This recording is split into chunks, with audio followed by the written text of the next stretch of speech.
Hi, my name is Sandy Anderson, and this is my review of a case study about internet use violations. Um, just for some background knowledge and what I do know about the case, I kind of broke it down into three parts. The first of that is the stakeholders, who's considered to be the students and the parents. From what I read, it was a very affluent area, which means there was a lot of financial stability. There was a high value on academics in the area. There was also a lot of competition amongst students for certain recognition that comes along with academics, such as valedictorian and salutatorian. Um, Through that, there was a teacher who was hired. Her name was Miss Tate, and just for a little bit of background knowledge on the principal that hired her, his name was Dr. Harvey Smith. He was a well-known and renowned principal. He'd received an award 2 years prior for Principal of the Year. Um, just a very well-renowned principal who took a lot of pride in the success of his school. He hired Miss Tate as a first-year teacher, and when she was hired, she was slightly older than your typical college student. She had completed her master's and additional post graduate level classes when she was hired. So probably a little bit more older than your average first hire. When Miss Tate was hired, she was hired for the position of science classes such as zoology and botany. And she really had the view that her class would be highly structured and challenging, and academic rigor was very important to her. Um, she had received many complaints, or at least Dr. Smith had received many complaints about Miss Tate's approach, and that was in reference to the amount of rigor that she implemented in her classroom, and also shared concerns for the amount of workload that came with her class. And parents were also concerned with the option that their child might receive a bad grade from her class. And so that was shared with Dr. Smith, in which he did talk to Miss Tate, to my knowledge, about these complaints and offered suggestions about different techniques that she could use. And after receiving those techniques, nothing changed. Miss Tate still did not change her instructional method or anything in her classroom. So as life goes on, Miss Tate's now in her second year of teaching, and she receives an email on a weekend when she was gone for a weekend and opens it up, and it's to a Facebook page that was created that provided some harassment type statements on the page. One of them specifically said that they wished Miss Tate would disappear. The specific case study didn't elaborate further than just one or two phrases. It just made the suggestion that the phrases were demeaning to her personally and then as well to her classroom. And after she received these, she contacted Dr. Smith, who asked for clarification on certain areas, kind of reaffirmed her to calm down to adequately communicate what the problem was. And after listening to the problem, he asked her to send the link, in which she did, and they hung up the phone, and he clicked on the link to read what was there, and then called Miss Tate back and kind of reaffirmed her feelings and empathized with her about how she was feeling.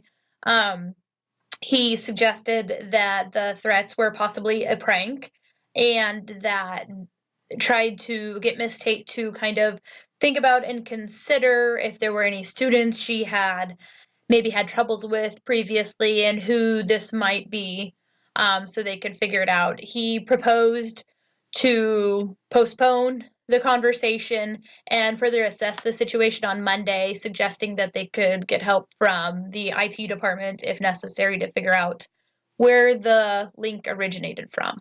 So that's what we do know. Some things that we do not know that we do would be very important is Miss Tate's job description. And within that, I mean, like, is it required by her to take the suggestions of her superior? Is that part of her job description? Is that something that she is required to do? It'd also be helpful to know the school policy on classroom techniques and suggestions, which kind of would probably be covered through her job description. We also need to know if Miss Tate had ever been formally observed and what those observations might have been looked like. If she was a first-year teacher, she most likely had been observed at least 3 to 4 times. Also, if she's working with a mentor, I think that would be very helpful. Another question that I ask is, how directly did Dr. Smith provide these suggestions for techniques? Was it in a passing conversation, or did he sit down and explain that he had received these complaints and these are techniques that would be beneficial in her classroom to further develop relationships with students, just to kind of get a better picture of what those conversations and suggestions looked like? I would also like to see the school policy on internet etiquette, and this kind of leads into the student side of the case study. What are expectations for students and teachers when using the internet, specifically social media sites, and how that is handled? I would also like to know what the content of the Facebook page said. Aside from one specific phrase, I would like to see the printed documentation of what was actually said. I think that would be very helpful in being able to synthesize whether or not an actual threat was being made to Miss Tate. And I would also like to know if the parent complaints were documented and if they were justified through observation. So those are kind of things that we need to know. When I identify the problem, I feel like it's pretty simple. Miss Tate does not feel safe to teach. That's what the biggest problem is in this case study currently at hand. My proposed plan of action kind of goes a little bit deeper than Miss Tate just not feeling safe to teach. My first step would be to contact the police if threats on the Facebook page were actually made, identify the original source of where the email came from that she received, and then read what specific words were posted on there and determine if those were threatening posts. If it was slander, if it was just words that spoke badly about her, or if there were actual threats being made that needed to involve law enforcement. Second step would be to identify and establish internet use policies for students and teachers. So I would outline with my staff and probably my superior, my admin team, what the expectations of student conduct were. Then I would communicate those with our stakeholders and with students, and then I would implement a specific policy if none was in place.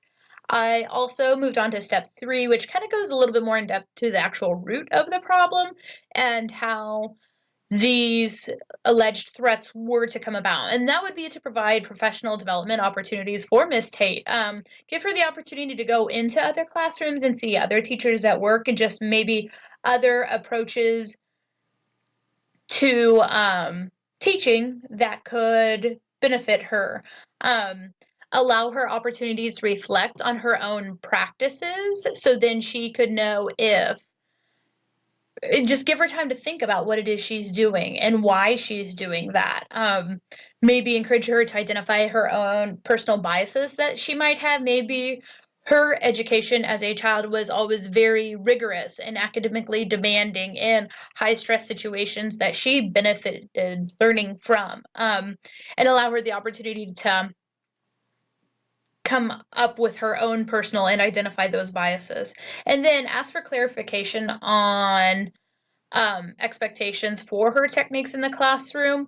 So give her that opportunity to communicate with Dr. Smith about what is expected. Like, is he providing guidelines?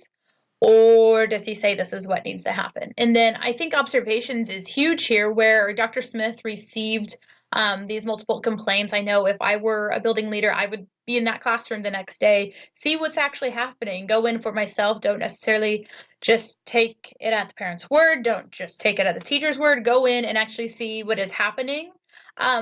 Through that, provide feedback, productive feedback to Miss Tate, and then also sit down with her and establish guidelines and expectations for instruction in the classroom.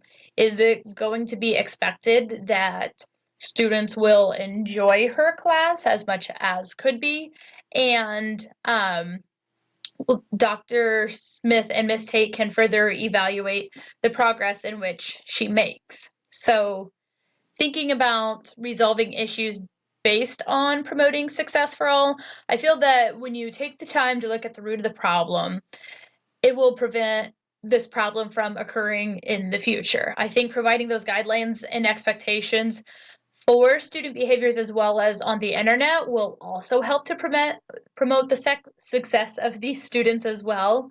I do believe that when multiple complaints were made and nothing ever changed, I believe that the stakeholders, both parents and students, had an increased frustration level because they felt as though they did not have a voice and they were not being heard. And we all know that stakeholders are key in education, and that parents and students and teachers and principals must all work together to encourage the success of all students. When I think about how I felt through learning about this case study and kind of developing my own approach to it, I was thinking, I wonder what the post actually said. Like, were these posts actually threatening, or did they hurt somebody's feelings? I wonder how I would respond as a teacher if this happened to me. And then I wonder if Miss Tate's expectations in her class were too high or academically rigorous, or was it that the parents didn't want their child to receive a bad grade? So I kind of just had a lot of what ifs happening in my head. I kind of started to feel like, okay, if I was a student, how would I feel in this situation? I would probably be frustrated, um, because we know that engagement is the first part of learning, and we know when students are engaged in what they're learning, they're going to learn so much more. As a parent, I would probably want to know more about the actual class. I would probably actually ask if I could go in and observe, just to see what is happening, because I know with my own personal children, it's usually one-sided. They usually don't consider the perspective of the teacher, and there can be so many other issues that can guide and drive how it is they are feeling about a specific class. As a teacher, I, for myself, would want my students to enjoy learning and to be engaged in what it was they are doing. I believe that there is a balance that can be found where you can still be academically rigorous and challenging, but yet students can still enjoy their learning. And then as a principal sitting in this situation, I definitely felt like I was caught in the middle, like, because I understand all parts, and I want to respect my staff as well. And so I'm really thankful for this case study and kind of considering it before being put in that actual situation. What I was valuing through thinking about the problem was I was valuing those teachers who are able to academically challenge their students while still protecting their social emotional well-being as well as being academically challenging. I was valuing parents that do support that rigor with their students, and then I was also valuing principals who choose to communicate very clearly in what their expectations and guidelines are. Um, when I think about what is still unknown or unresolved, I would say that Miss Tate's instructional practices, are they unreasonable or are they not? Like, I don't know that. I haven't sat in her classroom.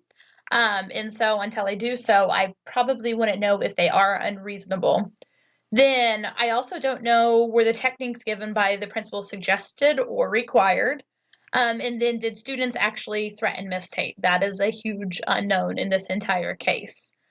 Um, Reflecting on how I, as an educational leader at the building level, promotes the success of every student by acting with integrity, I felt as though I provided factual information, offered perspective for all parties involved, and took the threat seriously. I felt that I acted with fairness as well as in an ethical manner by providing students with expectations and ensuring that the plan of action was professional as well. Thank you for listening.